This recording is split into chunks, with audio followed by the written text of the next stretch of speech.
Welcome TV. ప్రస్తుతం మనతో పాటు సీనియర్ జర్నలిస్ట్ కిరణ్ పోల్దాస్ గారు ఉన్నారు. నమస్తే సార్. నమస్తే అమ్మ. Thank you so much for coming to our channel. So Allu Arjun Pushpa 2 fever start అయిపోయింది. ఆల్మోస్ట్ 1 మంత్ 15 డేస్ నుంచే చాలా ఎక్కువగా డిస్కషన్స్ వినిపిస్తున్నాయి. చాలా. అందులో ఇప్పుడు ముఖ్యంగా ఏంటంటే గనుక ఈ టికెట్స్ పెంచడం గురించి చాలా వినిపిస్తూ ఉన్నాయి కమెంట్స్, కాంట్రవర్సీస్. సో దీన్ని ఎలా చూడొచ్చు అంటారు? అంటే ఆల్రెడీ తెలంగాణ ప్రభుత్వం ఓపెన్ చేసేసారు. Like they have given Yes. Authority to hike the prices. Mm. కానీ ఆంధ్రాలో పెంచుతాము అన్నప్పుడే ఎందుకని ఇలాంటి అడ్డంకులన్నీ వస్తున్నాయి? ఆంధ్రాలో పెంచారండి. ఆల్రెడీ పెంచేశారు. ఆంధ్రాలో కూడా పెంచారు. ప్రీమియర్ షోలకు అనుమతి ఇచ్చారు. ఇక్కడ ప్రీమియర్లు వేస్తున్నారు, అక్కడ ప్రీమియర్లు వేస్తున్నారు. అంటే ఇవాళే ప్రీమియర్ ఇక్కడ 9:30 నుంచి రాత్రి 1:30 వరకు ప్రీమియర్ షోలు నడుస్తున్నాయి. ప్రీమియర్ షో ఎక్కడ కూడా ఏ థియేటర్లో కూడా మీకు 1000 రూపాయలకు తక్కువ లేదు. అది 1239 రూపాయలు మల్టీప్లెక్స్లో అయితే ప్రీమియర్, మామూలు థియేటర్లో అయితే 1000 రూపాయలు ఉంది. అలాగే ఆంధ్రప్రదేశ్లో కూడా 1000 రూపాయలు ప్రీమియర్ షోకు వసూలు చేస్తున్నారు. అంటే ఇక్కడ మీరు ఒకటి స్పష్టంగా మనకు అర్థమవుతున్నది ఏంటంటే టికెట్లు రేట్లు పెంచడం గురించి 2 రకాల వాదనలు ఉంటాయి. హ్మ్. ఒక వాదన ఏంటంటే తన ప్రోడక్ట్కి ధరను నిర్ణయించుకునే హక్కు వాళ్ళకి ఇవ్వాలి కదా. పెద్ద బడ్జెట్ పెట్టి సినిమాలు తీస్తారు. అటువంటప్పుడు ఆ సినిమాకి సంబంధించి ధర వాళ్ళు నిర్ణయించుకోగలుగుతారు కదా. వాళ్ళకి అవకాశం ఇవ్వాలి కదా. ప్రభుత్వాలు ఎందుకు నియంత్రణ చేయాలి అనేది ఒకటి. రెండవది అసలు ప్రభుత్వాలు నియంత్రణ చేయకపోతే ఎట్లా అనే వాదన కూడా ఉంది ఇందులో. హ్మ్. మరి రైతులకు వాళ్ళ గిట్టుబాటు ధర లేక రైతులు టమాటాలు మీరు చూస్తూ ఉంటారు మదనపల్లి ఆ ఏరియాల్లో గిట్టుబాటు ధర లేక టమాటాలు లారీలు రోడ్ల పాలు చేస్తారు. అదేంటి కిరణ్ గారు? How can you compare like రైతులకి అండ్ దీనికి చెప్తా. కంపారిజన్? రైతులకి కంపేర్ అంటే అది ప్రొడక్ట్ వాళ్ళు కూడా ఉత్పత్తి చేస్తున్నారు, వీళ్ళు సినిమా ఉత్పత్తి చేస్తున్నారు. సో సినిమాకి వాళ్ళ ధర వాళ్ళు నిర్ణయించుకున్నప్పుడు రైతుల ధర రైతులు నిర్ణయించుకోవద్దా? నా టమాటా ధర నేను 20 రూపాయలు అమ్ముతా, నువ్వు 1 రూపాయికి కావాలంటే నేను ఎందుకు ఇస్తా? ఇవ్వలేను కదా. సో అయితే ఇక్కడ సిచ్యువేషన్ ఏంటంటే మీరు అన్నది వాస్తవం. ఇది నిత్యావసర వస్తువులు కదా. మరి ఆహార ఉత్పత్తులకు సంబంధించి రైతుల ఉత్పత్తులకు సంబంధించి నియంత్రణ చేయకపోతే ఎలా అని అంటారు. రోజు వాడాలి, తినాలి, మనం బతకాలంటే అవి కావాలి కదా. వాటిని నియంత్రించకపోతే ఎలాగని ఖచ్చితంగా నియంత్రించాల్సిందే. అయితే ఇక్కడ సినిమా కూడా ఇవాళ విలాస వస్తువు కాదండి. మీరు ఒక్కసారి ఆలోచిస్తే భారతదేశంలో 60 నుంచి దాదాపుగా పేదలు మధ్యతరగతి వాళ్ళందరూ కలిపి కూడా చూస్తే 90% మంది ఉంటారు. ఒక 10%మే రిచ్. సో వీళ్ళందరికి కూడా ఒక చీప్గా దొరికే ఒక మాధ్యమం ఏదైనా ఎంటర్టైన్మెంట్ మాధ్యమం ఉందంటే అది సినిమానే. సినిమా. ఒక 20,000 సంపాదించే వాళ్ళు ఒక ఫ్యామిలీ ఉంటుందండి. వాళ్ళు సరదాగా ఏదైనా ఫ్యామిలీతో బయటికి వెళ్ళి ఎక్కడికి వెళ్తారు? సినిమాకే వెళ్తారు. ఆ సినిమా కూడా వాళ్ళకి దూరం అయితే ఎట్లా? కాబట్టి సినిమాని నియంత్రించాల్సిందే. కానీ ఇది ఆప్షన్ కదా. ఆప్షన్ కాదు అంటున్నా నేను ఇవాళ. ఇది ఆప్షన్ కాదు అంటున్నా. ఎందుకు ఆప్షన్ కాదంటే నేను అదే అంటున్నా. ఒక వారానికి ఒక్కసారన్నా రిలాక్సేషన్ అవ్వాలి కదండి. పేదవాడైనా మధ్యతరగతి వాడైనా వాడికున్న అతి చౌకైన మాధ్యమం సినిమా. ఇవాళ ఆ సినిమా థియేటర్కి వెళ్తే ఒళ్ళు గుల్ల చేసే పరిస్థితి ఉంది.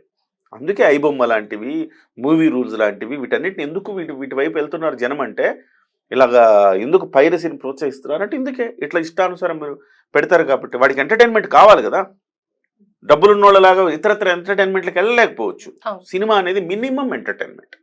దాన్ని నియంత్రించాల్సింది. అట్లని చెప్పి జగన్మోహన్ రెడ్డి లాగా ఎంఆర్ఓలను అక్కడ పెట్టి 10 రూపాయలకి 20 రూపాయల టికెట్లు అమ్మిస్తారా? భీమ్లా నాయక్ అన్నిటికీ 10 రూపాయలు 20 రూపాయల టికెట్లు అమ్మించాడు జగన్మోహన్ రెడ్డి.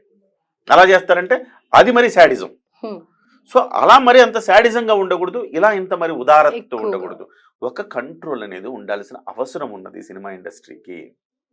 ఇవాళ అల్లు అర్జున్ గారు ఎందుకు ఇంత హైప్ తీసుకొచ్చారంటే ఒక రికార్డులు కొట్టాలి అని ఒక లక్ష్యంగా పెట్టుకున్నారండి. ఆ రికార్డు లక్ష్యం ఏంటి? జాతీయ అవార్డు కొట్టాలని రౌండప్ చేశాను నేను. ఆ రౌండప్ చేసి జాతీయ అవార్డును కొట్టాను అన్నాడు. ఓకే, కొట్టే ఉండొచ్చు, ఆ రౌండప్ చేసుకుని ఉండొచ్చు. ఓకే, ఇప్పుడు ఏంటి ఆయన నెక్స్ట్ రికార్డు ఏంటంటే బాహుబలి సినిమాకి మొదటి రోజు కలెక్షన్స్ 225 కోట్లు. అదే రికార్డు ఇప్పటి వరకు. దాన్ని దాటాలి అనుకుంటున్నారు అల్లు అర్జున్ గారు. 250 నుంచి 300 కోట్ల రూపాయలు రికార్డు కావాలి నాకు అంటున్నారు. రెండోది ఆల్రెడీ 300 కోట్ల రెమ్యునరేషన్ తీసుకున్న తొలి ఇండియన్ హీరోగా ఆయన రికార్డు సృష్టించారు ఇప్పటికే. ఓకే. అంటే తన షారూక్ ఖాను, సల్మాన్ ఖాను వీళ్ళని దాటి తమిళనాడులో విజయ్ 275 కోట్లు నా రెమ్యునరేషన్ అని ప్రకటిస్తే నాది 300 కోట్లని ప్రకటించుకున్నాడు. అంటే ఆయన రికార్డుల కోసం ఇవాళ అభిమానుల జేబు గుల్లవుతుంది. డెఫినెట్లీ అదే నేను అడగబోతున్నాను. ఎందుకంటే కొన్ని సందర్భాలలో ఆయన ఏమన్నారు, ప్రేక్షకులే నా దేవుళ్ళు, ప్రేక్షకుల తర్వాతే ఇంకెవరైనా అని చెప్పి కొన్ని మాట్లాడారు కదా. మరి అలాంటప్పుడు ఇప్పుడు ఏం చేస్తున్నారు నార్మీ అనేది? నార్మీ నార్మీ అని అంటాడు అన్నారు. కదా, మరి ఆయన ఆర్మీని ఎందుకు ఇంత గుల్ల చేస్తున్నాడు? తప్పు కదా అది. అంటే నీ స్వార్థం కోసం నువ్వు బలి చేస్తావా? ఇప్పుడు పిల్లలకు తెలియదండి. ఇప్పుడు ఫస్ట్ డే ఫీవర్ చాలా పిల్లలు ఉంటుంది వాళ్ళు. ఏంటంటే ఫస్ట్ డే చూసేయాలి ఒక మూవీ. ఇంటర్మీడియట్, డిగ్రీ ఆ స్థాయిలో ఉన్న పిల్లలు 10th క్లాస్ నుంచి ఆ స్థాయిలోకి వచ్చిన పిల్లలు జిద్దిగా ఉంటారు. అంటే మొండిగా ఉంటారు. ఖచ్చితంగా నేను సినిమా చూడాల్సింది, మా హీరో సినిమా నేను చూడాలి, నువ్వు ఏమైనా చేసి నాకు 1000 రూపాయలు ఇవ్వు అంటారు ఇంట్లో. ఏం చేస్తారు తల్లిదండ్రులు? ఎంత పెయిన్ఫుల్ తల్లిదండ్రులకి. సో ఈ రకమైన అంటే వాళ్ళకి తెలియదు, వాళ్ళ మెచ్యూరిటీ ఉండదు కదా. మెచ్యూరిటీ ఉన్నవాళ్ళు ఓకే, లేని వాళ్ళ పరిస్థితి ఏంటి? సో అల్లు అర్జున్కు ఉన్నదంతా మెచ్యూరిటీ లేని ఫ్యాన్సే. అంటే ఇంకా ఓటు హక్కు కూడా రాని వాళ్ళే ఇవాళ అల్లు అర్జున్కి ఈ తరం వాళ్ళు కదండి. కాబట్టి ఇక్కడ వాళ్ళని సినిమాలు మనం ఒకసారి ఒక చిన్న ఉదాహరణ పోలిక పెడతా చూడండి. పుష్ప 2లో అల్లు అర్జున్ క్యారెక్టర్ ఏంటండి? ఏం క్యారెక్టరు? జాతీయ సంపద అయిన ఎర్రచందనాన్ని దొంగిలించి దోపిడీ చేసే పాత్ర, జాతీయ సంపదను దోచుకునే పాత్ర, దొంగ పాత్ర. ఇవి నిజ జీవితంలో అభిమానుల జేబుల్ని దోచుకునే పాత్ర అల్లు అర్జున్ది. అభిమానుల జేబుల్ని దోచుకుంటున్నాడు ఇవాళ. నార్మీ అంటూ వాళ్ళని దోచేస్తున్నాడు. ఇంత స్వార్థపరుడైన హీరో ఉంటాడా? తన రికార్డుల కోసం అంటే ఇవాళ 1000 రూపాయలు ప్రతి ఒక్కడు ఖర్చు పెట్టుకొని ఆయన రెమ్యునరేషన్ కోసం మనం 300 కోట్లు ఇవ్వాలి. 300 కోట్లు తప్పు కదా ఇది. మరి ప్రభుత్వాలు అంటారు, మరి తెలంగాణ ప్రభుత్వం ఆయన చేత ఒక చిన్న డ్రగ్కి సంబంధించి డ్రగ్స్ వాడద్దు అని ఒక ప్రకటన చేయించుకొని టికెట్లు హైక్ చేసింది. ఆంధ్ర అంటే ఇంకోటి ఏంటంటే వాళ్ళ మామగారు తెలంగాణ ప్రభుత్వంలో భాగంగా ఉన్నాడు. అంటే ఆయన కాంగ్రెస్ పార్టీలో ఉన్నాడు, ఆయన కూడా పోటీ చేశాడు గతంలో. కాబట్టి ఆ పరపతితోటి పెంచుకోగలిగారు. ఆంధ్రప్రదేశ్కి వచ్చేసరికి ఒక సమస్య, పెంచకుంటే ఏమంటారు చెప్పండి?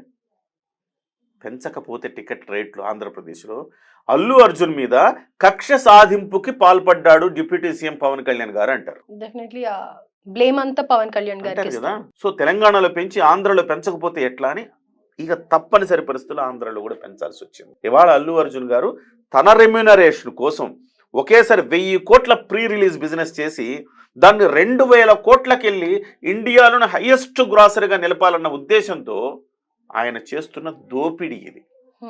మరి దోపిడీకి హద్దు అదుపు అనేది ఎక్కడుందండి? ఎవరు దీన్ని అడ్డుకోవాలి చెప్పండి? ప్రభుత్వాలు అడ్డుకోలేకపోయింది. మరి ఎవరు అడ్డుకోవాలి? ప్రజలే అడ్డుకోవాలి. మనం ఓట్లేసి ప్రభుత్వాలనే మార్చగలిగిన వాళ్ళమండి. ఇవాళ మొదటి వారం చూడకండి సినిమాని, ఏమవుద్ది? తీసేస్తాడా సినిమా? తీసేస్తే కూడా నెట్ఫ్లిక్స్లో 30వ రోజు నెట్ఫ్లిక్స్ వస్తుంది. 29 రోజుల తర్వాత 30వ రోజు నెట్ఫ్లిక్స్లో రాబోతోంది ఈ సినిమా. 250 కోట్లకు నెట్ఫ్లిక్స్కి అమ్మాడు. వాడాగడు. నీ సినిమా కలెక్షన్లు వచ్చినా రాకపోయినా 30వ రోజు వేసేస్తాడు సినిమా. 250 కోట్లకి అమ్మాడు నెట్ఫ్లిక్స్ వాడికి. చాలామంది ఓటీటీలు ఇప్పుడు మీకు ఒక చిన్న ఉదాహరణ చెప్తానండి. నెట్ఫ్లిక్స్ ఎంత అండి సంవత్సరానికి? 1000 రూపాయలు 1200 ఉన్నట్టుంది నాకు సబ్జెక్ట్. 699 or 1000 అలా. రూపాయలు. మీ ఫ్యామిలీ ఇవాళ సినిమాకి వెళ్ళాలి అంటే, నలుగురు కుటుంబ సభ్యులున్న ఫ్యామిలీ సినిమాకి వెళ్ళాలి అంటే ఈ ప్రీమియర్ షోలు పక్కన పెట్టండి, మామూలు షోకి కూడా 531 రూపాయి టికెట్. 531 రూపాయికి మళ్ళీ ఆ ట్యాక్స్ ఈ ట్యాక్స్ మీరు బుక్ మై షోలో చేస్తే 575 రూపాయలు పైన అవుతుంది టికెట్. అంటే మీరు సినిమాకి వెళ్ళాలంటే 2000 రూపాయలు 2200 రూపాయలు టికెట్లు అవుతాయి నలుగురు సభ్యుల కుటుంబం. దాంతోపాటు ఇంకా అమ్మా నాన్న ఉన్నారనుకోండి, ఇద్దరు భార్య భర్త, 2 పిల్లలు, 2 అమ్మా నాన్న ఉన్నారనుకోండి, అప్పుడే 6 అంటే ఎంత అవుతుందండి? 6 5ల 3500 టికెట్లు అవుతాయి. మళ్ళీ అక్కడికి వెళ్ళాక పిల్లలు ఏదో ఒకటి అడుగుతారుగా, పాప్కార్న్ అంటారు. పాప్కార్న్ ఇంత ఇస్తాడు, దానికి 300 350 400 ఛార్జ్ చేస్తాడు. సో 5000 లేనిదే మీరు ట్రాన్స్పోర్ట్ అది కలిపి 5000 లేనిదే మీరు 5000 నుంచి 7000 8000 లేనిదే మీరు సినిమాకి వెళ్ళారు. ఆ ఒక్క సినిమా మానుకోండి, మీరు అన్ని ఓటీటీలు కొనేయచ్చు సంవత్సరం, హ్యాపీగా సంవత్సరానికి సరిపడా అన్ని ఓటీటీలు కొనేయచ్చు. అన్ని ఓటీటీలు ఏ సినిమా అయినా రావాల్సింది ఓటీటీలో కదా. సో ఇవాళ నేనేమంటాను ప్రియాంక గారు, దీన్ని ప్రభుత్వాలు అడ్డుకోలేకపోతే ప్రజలు అడ్డుకోవాలి. ఈ దోపిడీని ప్రజలు అడ్డుకోవాల్సిన అవసరం ఉంది. మొదటి వారం మీరు చూడకపోతే లైన్లోకి వస్తారు, టికెట్ ధరలు తగ్గిస్తారు. మీరు చూస్తూ ఉన్నారనుకోండి, మీ జేబు మీరు గుల్ల చేసుకుంటే ఎవరు దానికి బాధ్యులు? మీకు ఇష్టమై మీరు డబ్బులు పెట్టుకుని పోతే మీరే బాధ్యులు. రైట్. కాబట్టి ప్రభుత్వాలు నియంత్రించలేకపోయినప్పటికీ జనమే దీన్ని నియంత్రించుకోవాలి. 30 రోజుల తర్వాత మీకు ఓటీటీలో వస్తుంది. సో దయచేసి నేను అంటున్న పైరసీని ప్రోత్సహించద్దు, పైరసీని ప్రోత్సహించద్దు. కేవలం ఓటీటీలో వచ్చాక చూడండి. అట్లా కాదని చెప్పి మీరు ఇటువైపు మూవీ రూల్స్ అను, లేకపోతే తమిళ్ రాకర్స్ అను, లేకపోతే ఐబొమ్మను, ఇలాంటి వాటిల్లో చూడొద్దు అని నేను మనవి చేసుకుంటున్నా. రైట్. సో మీరు ఇందాక చెప్పిన దాంట్లో యంగ్స్టర్సే ఎక్కువ ఉంటారు అంటున్నారు కాబట్టి వాళ్ళని కంట్రోల్ చేయడం, వాళ్ళు ఈ పాయింట్ రియలైజ్ అవ్వడం కొంచెం కష్టమే. బట్ స్టిల్ ఇంకొన్ని రోజులు అయితే తెలుస్తుంది ఎలా ఉంది ఏంటి అని అనేది. ఏముందండి, సినిమాలో ఈ రోజు ఉన్నది రేపు ఉండదా? సినిమాలో ఖచ్చితంగా ఉంటుంది కదా. కొంచెం ఆగాలంట, ఎమోషన్ని కంట్రోల్ చేసుకోవాలి. చేసుకోవాలి. మన ఆర్థిక పరిస్థితి ఏంటి చూసుకుని ఎమోషన్ని కంట్రోల్ చేసుకుంటే ఏమైనా పర్లేదు, ఇబ్బంది ఏం లేదు. Right. Thank you so much Kiran గారు.